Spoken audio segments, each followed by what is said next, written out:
What a challenge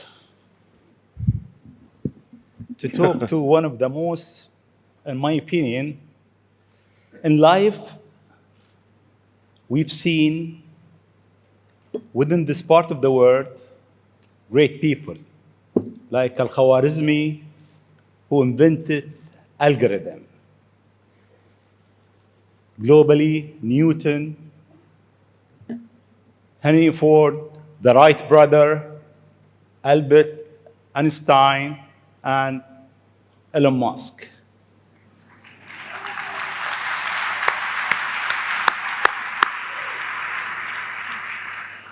It seems you are in rush. You want to go to places that nobody been. You are reinventing a certain industry, from the rocket industry with SpaceX to the car industry with Tesla. What's your mission life? Why you do whatever you do?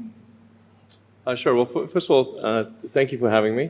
It's an honor to be here. We're having a really, really great time with my kids in Dubai. It's really been fantastic. I'd really encourage anyone who hasn't been to visit. What a great city. Thank you. Thank you.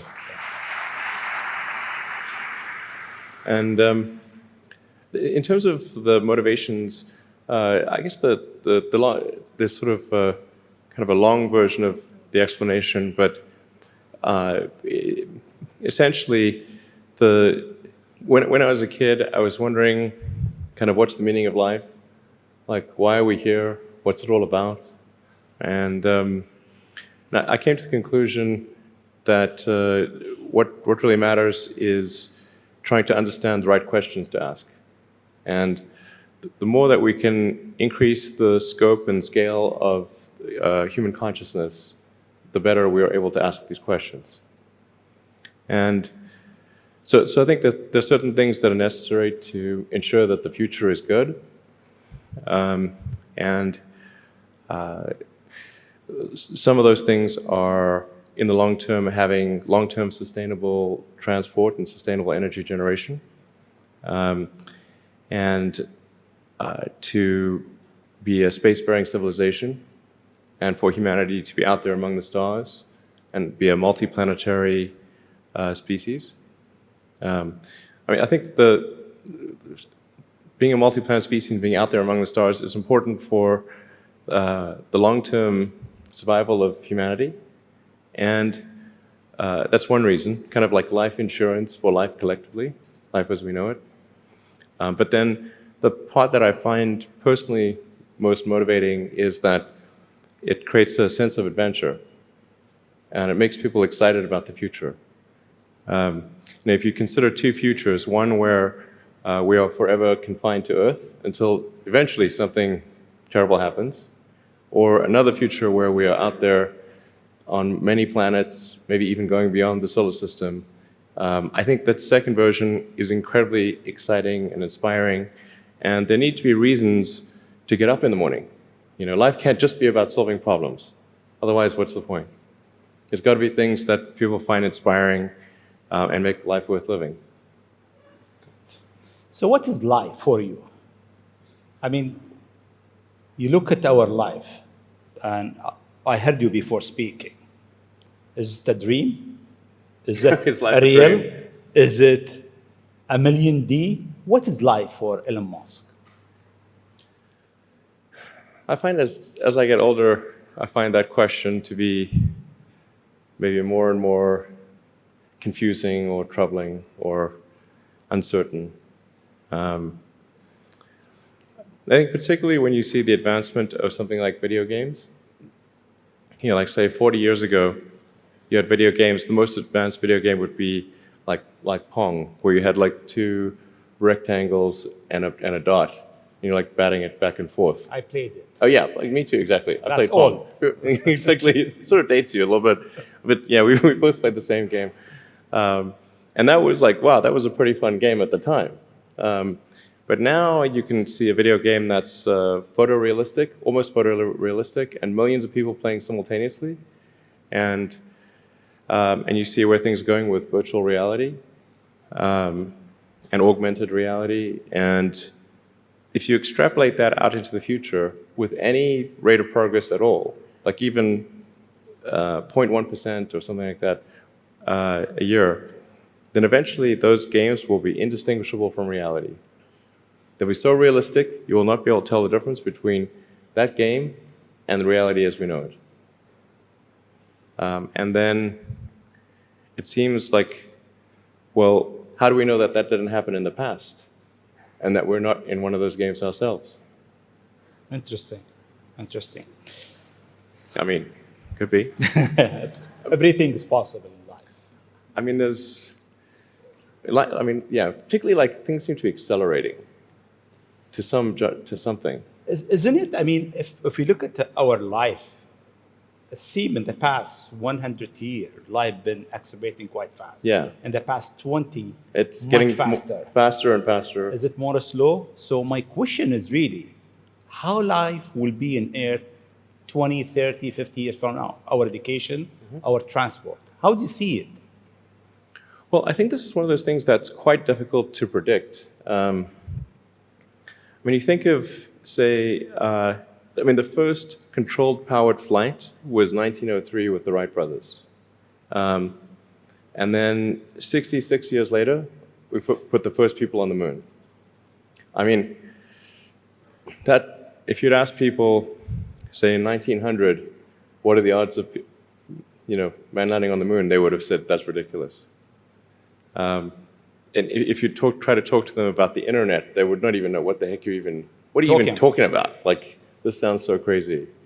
But today, with a $100 device, you can video conference with anyone in the world, on the other side of the world. And if you have a Wi-Fi connection, it's basically free.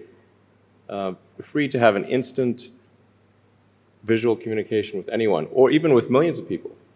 With social media, you can communicate to millions of people simultaneously. You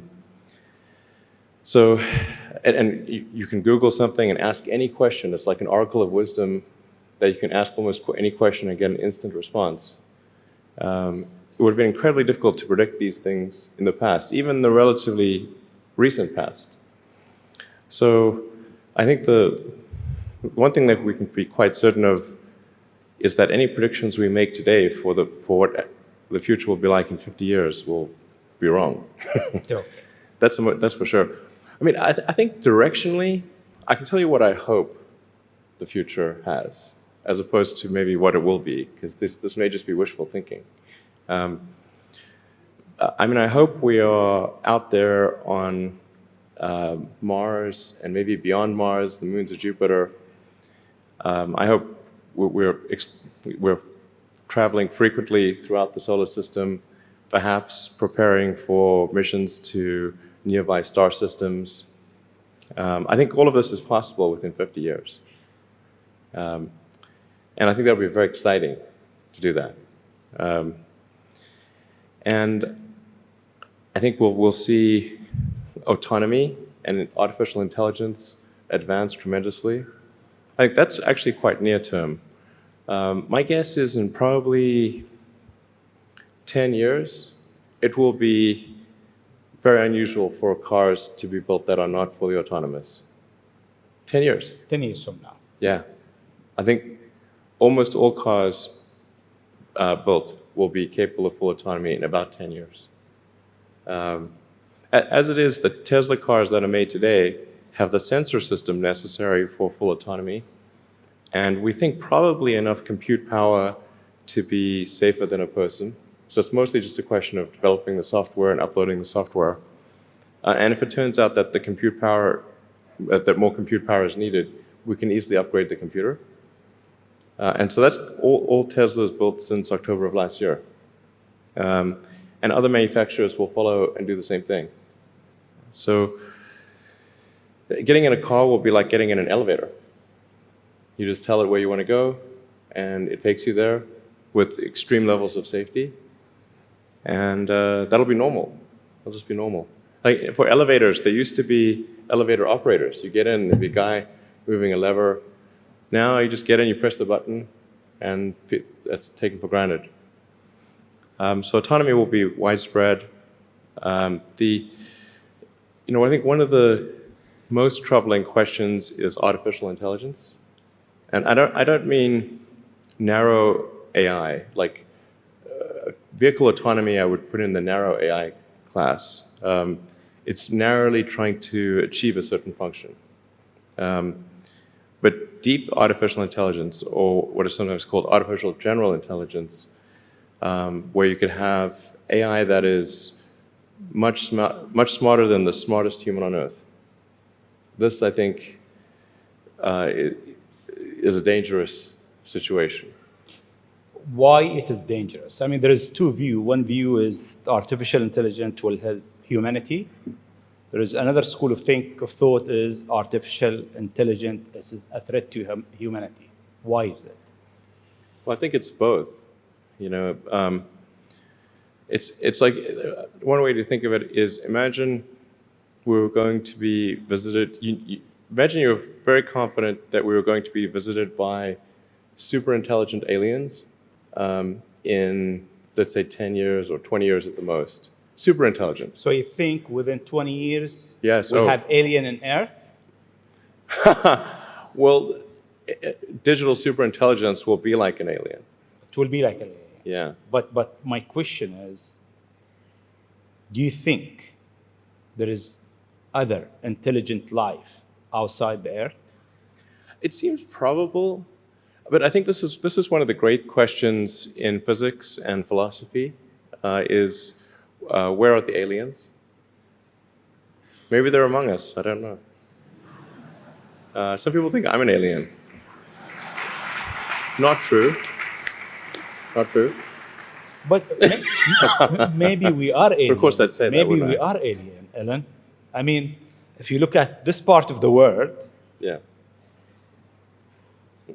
they believe that human beings are not from Earth. They came from somewhere else. Eve maybe. And Adam came from somewhere else to Earth.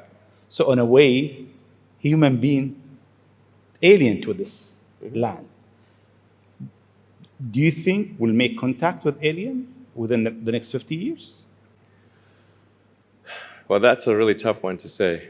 I mean, if there are super intelligent aliens out there, they're probably already observing us. That would seem quite likely, and we just are not smart enough to realize it. But I can do some back-of-the-envelope calculations, and any advanced alien civilization that was at all interested in populating the galaxy, even without exceeding the speed of light, even if you're only moving at, say, 10 or 20% of the speed of light, you could populate the entire galaxy in, let's say, 10 million years. Maybe 20 million years max.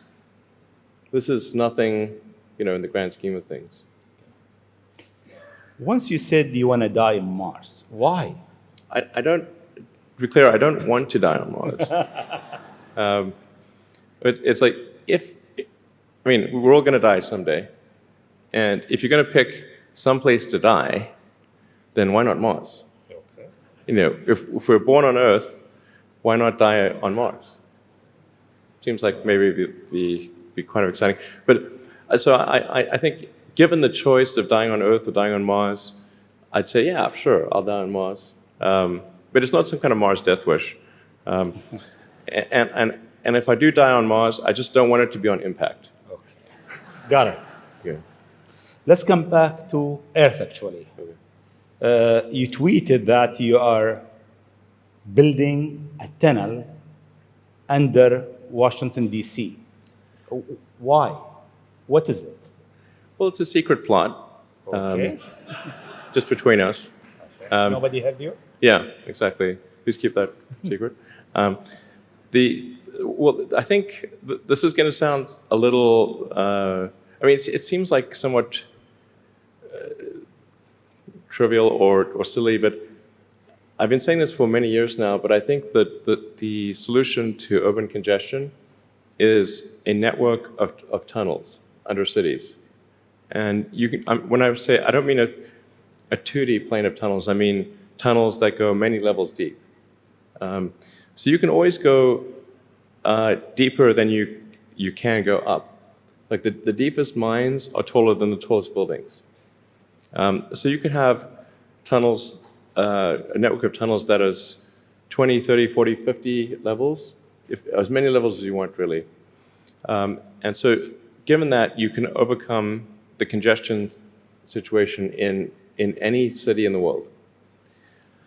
The challenge is just figuring out how do you build tunnels quickly and at low cost and with high safety.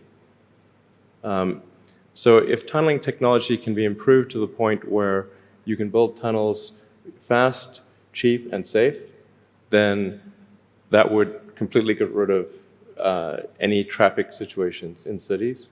And so I think that's why I think it's an important technology. Washington, D.C., L.A., and most of the major American cities, most major cities in the world, suffer from severe traffic issues. And it's mostly because you've got these buildings you have tall buildings that are 3D, and you have a road network that is one level. And then people generally want to go in and out of those buildings at the exact same time. So then you get the traffic jam. Let's come back to UAE and Dubai. The first time I met you, it was 4th of June, 2015, at your office in SpaceX. And I asked you, would you have a presence in UAE? And your answer was, I'm busy with China. Maybe not in the near future. Yeah. And almost a year and a half later, we are here. Seems time goes quite fast. Yeah. Why now? Well, I think actually things are going reasonably well in China. We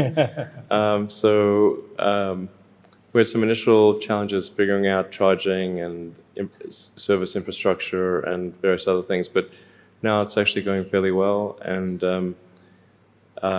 so the timing seemed to be good to really make a significant debut in this region, starting in Dubai. Okay. In your opinion, what is the new disturbing thing that will come in technology next? What's next in technology? What's next in technology? That will disturb the way we live, the way we think, the way we do business. Well, the most near-term impact from a technological standpoint is autonomous cars, like fully self-driving cars. Like I said, that's going to happen much faster than people realize. It's going to be a great convenience to be an autonomous car, but there are many people whose jobs it is to drive. So in fact, I think it might be the single largest employer of people is driving in various forms. And so then we need to figure out new roles for what do those people do. But it will be very disruptive and very quick. Now, I should characterize what I mean by quick, because quick means different things to different people. There are over 2 billion vehicles in the world, approaching 2.5 billion cars and trucks in the world. The total new vehicle production capacity is about 100 million. Which makes sense because the life of a car or truck before it's finally scrapped is about 20, 25 years.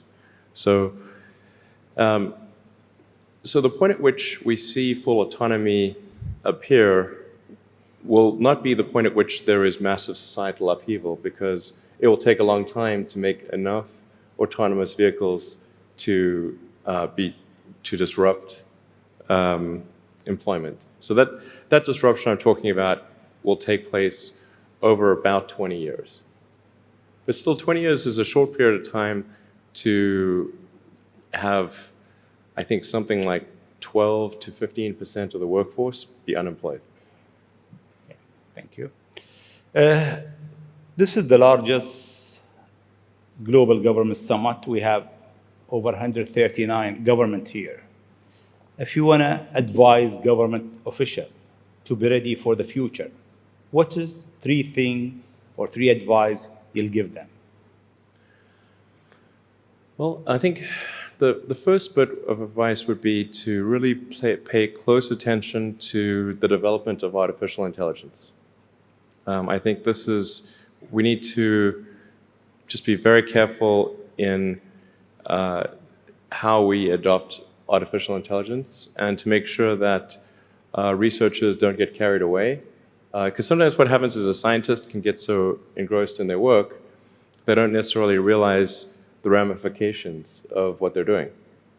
So I think it's important for public safety that governments keep a close eye on artificial intelligence and make sure that it does not represent a danger to the public. Let's see. Secondly, I would say we do need to think about transport in general. And there's the movement towards electric vehicles, sustainable transport. I think that's going to be good for many reasons, but again, not something that happens immediately. That'll happen slower than the self-driving vehicles. So that's probably something that happens over 30 or 40 years, the transition to electric vehicles. So thinking about that in context, the demand for electricity will increase dramatically. So currently, in terms of total energy usage in the world, it's about 1/3 electricity, about 1/3 transport, about 1/3 heating. So over time, that will transition to almost all, not all, but predominantly electricity, which means that the demand for electricity will probably triple. So it's going to be very important to think about how do you make so much more electricity.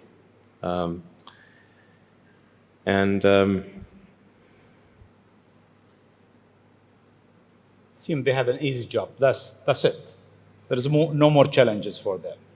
No, well, then I think maybe these things do play into each other a little bit. But what to do about mass unemployment? This is going to be a massive social challenge.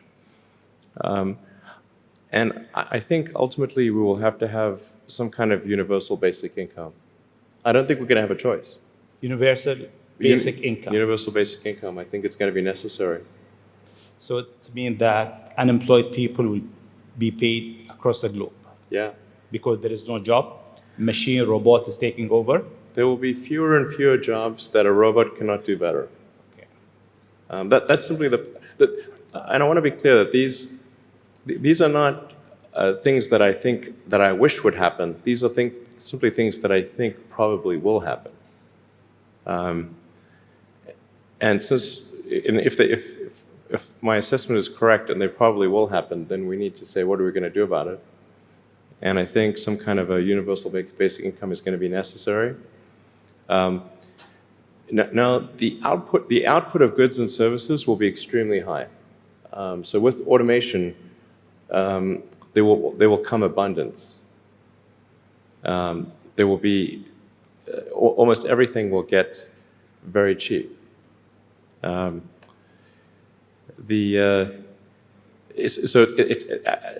think I think we'll just end up doing a universal basic income. It's going to be necessary.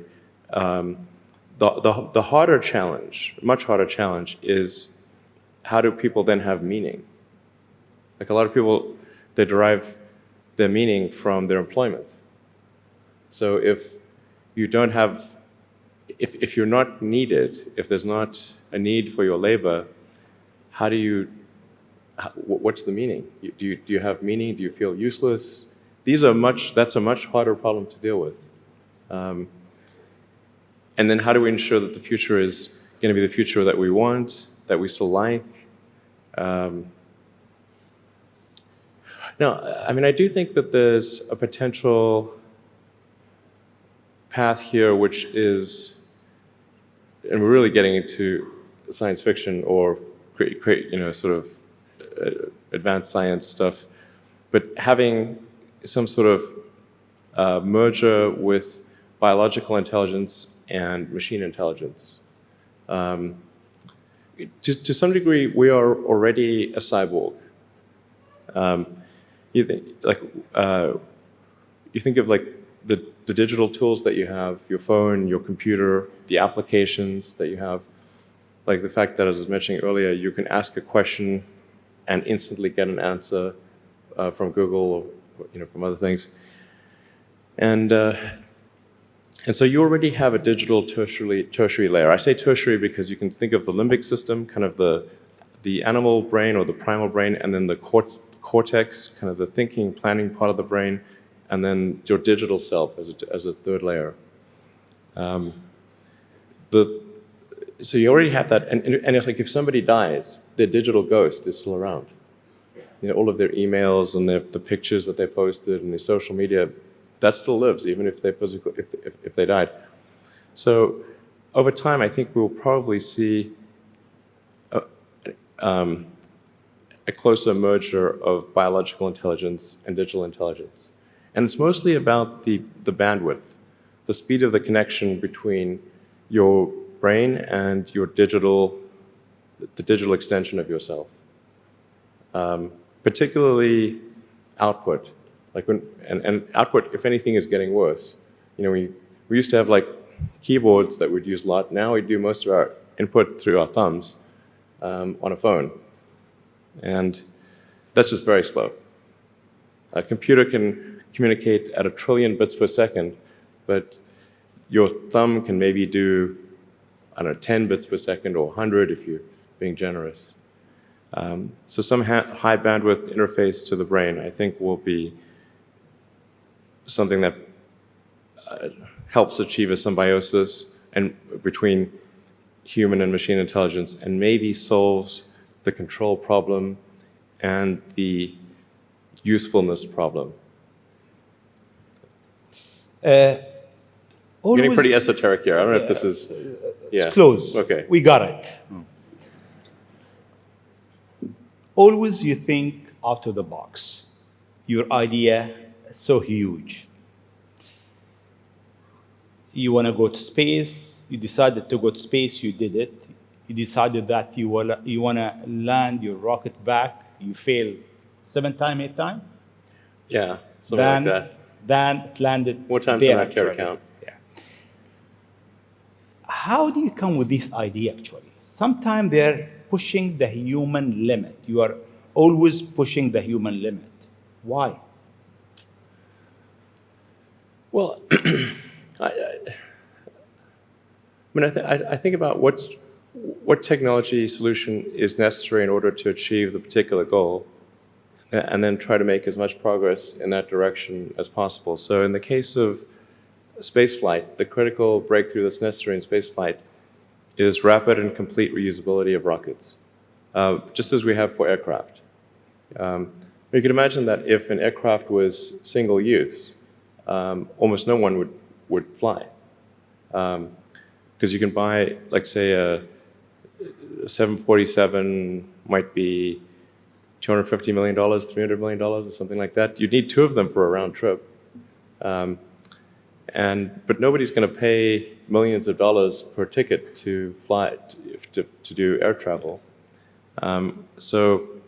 But because you can reuse the aircraft tens of thousands of times, the air travel becomes much more affordable. And the same is true of rockets. So our rocket costs $60 million, roughly. So the capital cost, if it can be used once, is $60 million. But the capital cost, if it can be used 1,000 times, is $60,000.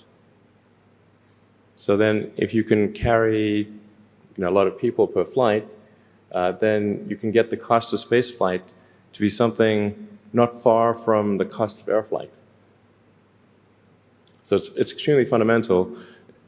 Because Earth's gravity well is quite deep, Earth has a relatively, fairly high gravity, the difficulty of making a rocket reusable is much greater than the difficulty of making an aircraft reusable. And that's why a fully reusable rocket has never been developed thus far. But if you use the most advanced materials, most advanced design techniques, and you get everything just right, then I'm confident that you can do a fully reusable rocket.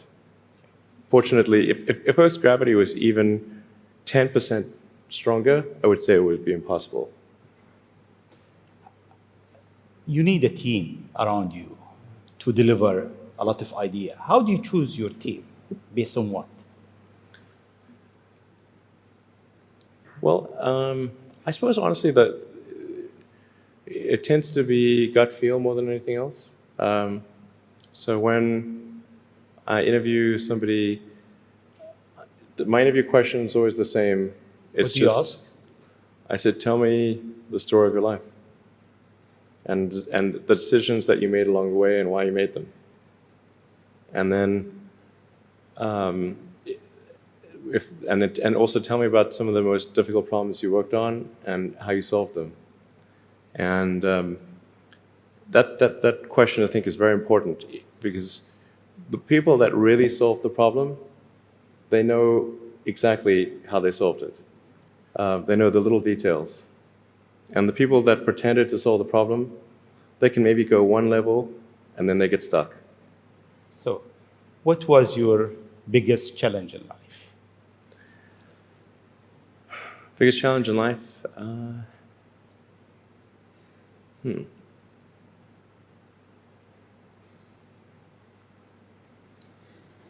No challenge. Well, no, there's a lot of them. I'm trying to decide which is which is the worst.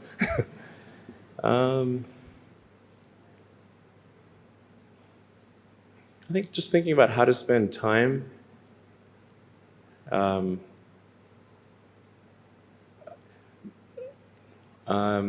of the biggest challenges, I think, is making sure you have a corrective feedback loop and then maintaining that corrective feedback loop over time, even when people want to tell you exactly what you want to hear. Okay. That's very difficult. Yes. Time is over. I'll ask you just one last question, Sure. if you allow me. In the World Government Summit, we have so many people so many young people actually, from across the globe. If you have an advice to them, young people globally who want to be like Elon Musk, what's your advice to them? I think that probably they shouldn't want to be. You? I think it sounds better than it is. Okay. Yeah, it's not as much fun being me as you'd think. I don't know. You don't think so? No. There's definitely, it could be worse for sure, but it's, I'm not sure I'm not sure I want to be me. Okay. But if, I think advice, I mean, if you want to make progress in things, I think that the best analytical framework for understanding the future is physics. I'd recommend studying the thinking process around physics, like not the equations. I mean, the equations certainly they're helpful, but the way of thinking in physics is it's the best framework for understanding things that are counterintuitive. And always taking the position that you're to some degree wrong, and your goal is to be less wrong over time. I think one of the biggest mistakes people generally make, and I'm guilty of it too, is wishful thinking. Like you want something to be true, even if it isn't true, and so you ignore the things that you ignore the real truth because of what you want to be true. This is a very difficult trap to avoid. And like I said, it's certainly one that I find myself in having problems with. But if you just take that approach of you're always to some degree wrong and your goal is to be less wrong, and solicit critical feedback, particularly from friends. Like friends, if somebody loves you, they want the best for you. They don't want to tell you the bad things. So you have to ask them, and say, really, I really do want to know. and then they'll tell you. Thank you very much. It's been